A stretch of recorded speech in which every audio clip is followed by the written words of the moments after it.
Welcome to Intermittent Fasting for the Win. I'm Mike Saunders, author of the book Intermittent Fasting for the Win. And I'm Jolene Ellis Wygand, longtime faster, preschool teacher, health advocate, and fitness coach at Curbs Clubs for Women. Join with us as we endeavor to help you become more knowledgeable about intermittent fasting. Whether it be an interview with a fellow faster or a podcast featuring a particular subject, we will be sure to give you the tips and information to make you a winner when it comes to IF.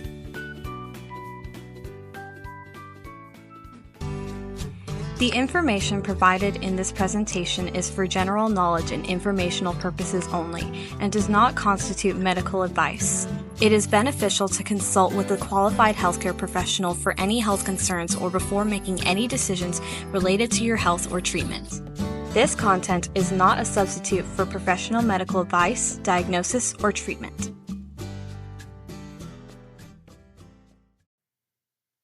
The real culprit. Today, Jolene is not with me, but I'm going to give you some real good information. The real culprit. Or if I had a subtitle for this episode, it would be The Engineered Assassin. So let's talk about obesity, diabetes, heart disease, and more. And let's explore why all of these things are common to each other and how intermittent fasting can help. But first, let's talk about some facts. Let's begin with what I grew up calling Eskimos, but now we know better and we prefer to call them by their traditional names, such as the Inuit. Now, there's such a thing that's called the Inuit paradox. This paradox flies in the face of traditional medicine that tells us that we need a low-fat diet and eat in a certain manner to prevent heart disease. For hundreds of generations, the Inuit have eaten an extremely high-fat, protein diet with very little carbohydrates, if any, and very little fiber. Yet they have one of the lowest instances of cardiac diseases until they recently left this lifestyle and started eating a Western diet. And now they're beginning to catch up with the rest of the population. Heart disease and other issues like diabetes are on the rise within the Inuit population.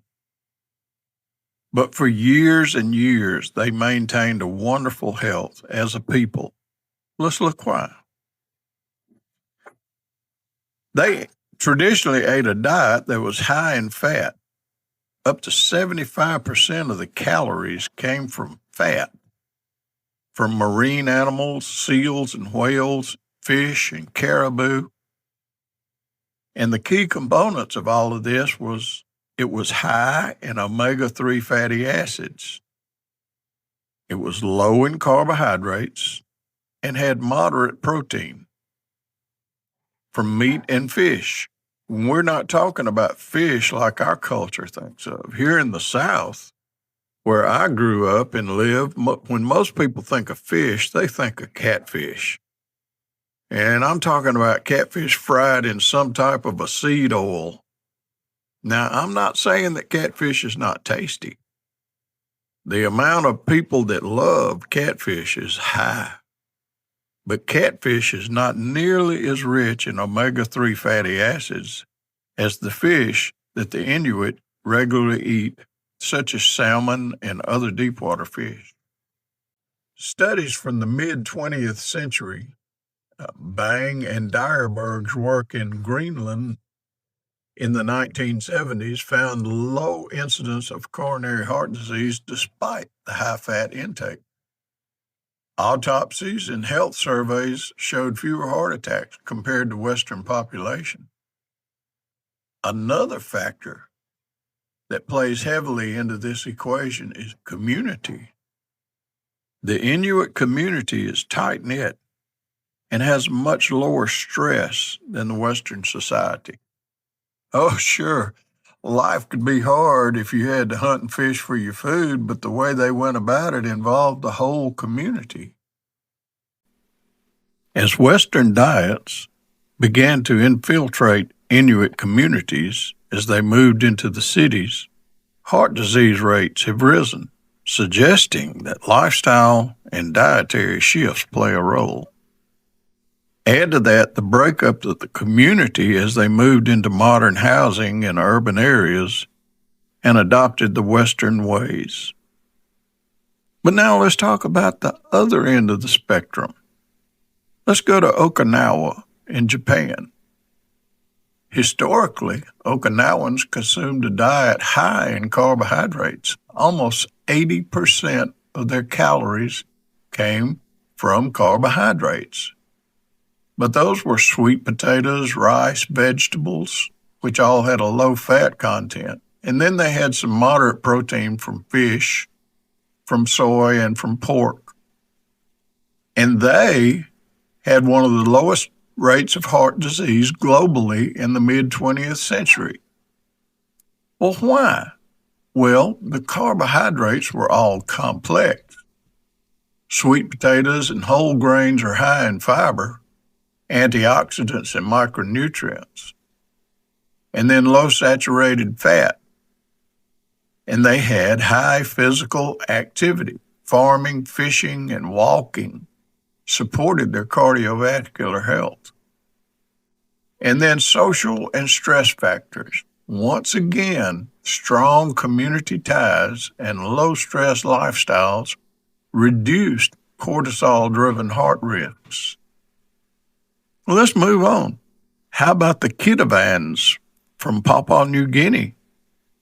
They have a high-carb diet. 60 to 70% of their calories comes from tubers, yams, taro root, sweet potatoes, fruits, coconuts, bananas, and then fish with a low fat intake.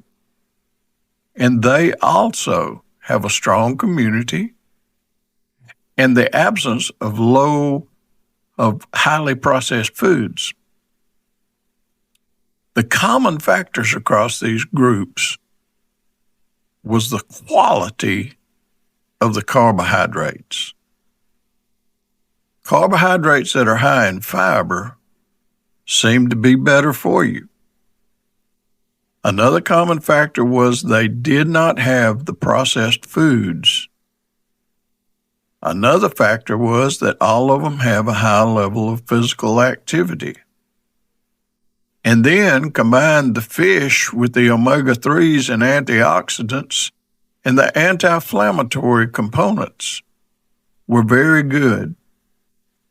Once again, the social and environmental factors, strong community bond. So let's move on in and look at the modern Western diet. Very high in processed carbohydrates such as sugars, soda, candy, desserts, and refined grains. White bread, pasta, cereals dominate, often stripped of fiber and nutrients. Unhealthy fats, such as trans fats in fried foods, and excessive saturated fats. Low in nutrient-dense foods. The whole grains are just not there. The fruits, the vegetables. It seems like everybody wants to eat something that comes out of a package. The diet is high in sodium and additives. Processed foods such as chips and canned goods are high in sodium, and not the good kind of sodium, because there's nothing wrong with salt. But the sodium that they're using is the cheapest kind that they can find because of profit margin. Artificial flavors and preservatives, and a high caloric density. Low in omega-3s. And all of this, every bit of this, promotes heart disease in Western countries. atherosclerosis. The trans fats and excessive saturated fats raise cholesterol. Refined carbs and sugars increase your triglycerides, further contributing to the atherosclerosis. And the worst thing, even worse than the cholesterol, is the inflammation, because high sugar and omega-6 fats trigger chronic low-grade inflammation. So your body's inflamed all the time. Hypertension. Processed foods raise blood pressure, straining the heart and blood vessels. And then obesity. Visceral fat around the organs increases inflammation and insulin resistance, further raising the risk of heart disease. In the study of 1948 that's still ongoing, called the Framingham Heart Study, it showed that diets high in processed foods increased heart disease risk by up to 60%. And a 2021 study in Circulation linked ultra-processed foods to a 62% higher risk of cardiovascular mortality. And then diabetes. Oh my goodness. 11% of U.S. adults in 2023 had diabetes, caused by insulin resistance from the high fructose corn syrup, the refined carbs, and by never giving your digestive system a break. That's where intermittent fasting is so important. A 2019 BMJ study found that a 10% increase, just a 10% increase in ultra-processed food consumption raises type 2 diabetes risk by 15%. Let's look at an alarming statistic. Ultra-processed foods make up 60% of the calories in the United States diet. This was confirmed in a study in 2018 by the NHANES data. So, Mike, what's the bottom line? What's the conclusion? Well, it's very simple. The modern Western diet's reliance on highly processed foods that are high in refined carbs, unhealthy fats, and the wrong types of sodium, it's driving heart disease and type 2 diabetes by promoting atherosclerosis, insulin resistance, obesity, and inflammation. Shifting towards whole, unprocessed foods like those in traditional diets can mitigate these risks. Bottom line, just because it says it's heart healthy on the package, don't believe it. If it comes in a box, it's not good for you. If it comes in a bottle or a can and it has sugar in it, it's not good. If you can't stop eating it, if it's that addictive, it's not good. There's something in there that's making you addicted to it. Another factor in the healing process is to use intermittent fasting to break the chain of insulin resistance, promote autophagy, and promote healing. Breaking the chains of overeating and constant eating and eating the wrong things can all be done with intermittent fasting. I hope this has helped you today. I hope it helps you to think about what you've been eating, how much of it you've been eating, and when you've been eating it, because all of those things matter so much to a healthy lifestyle. And there's no better healthy lifestyle than intermittent fasting. If you need more information on fasting and want to join with a community of people who embrace this lifestyle, let us recommend that you go to Facebook and search for Intermittent Fasting for the Win, and also search for Clean Fasting Jolene. Either of these groups will help you along the way.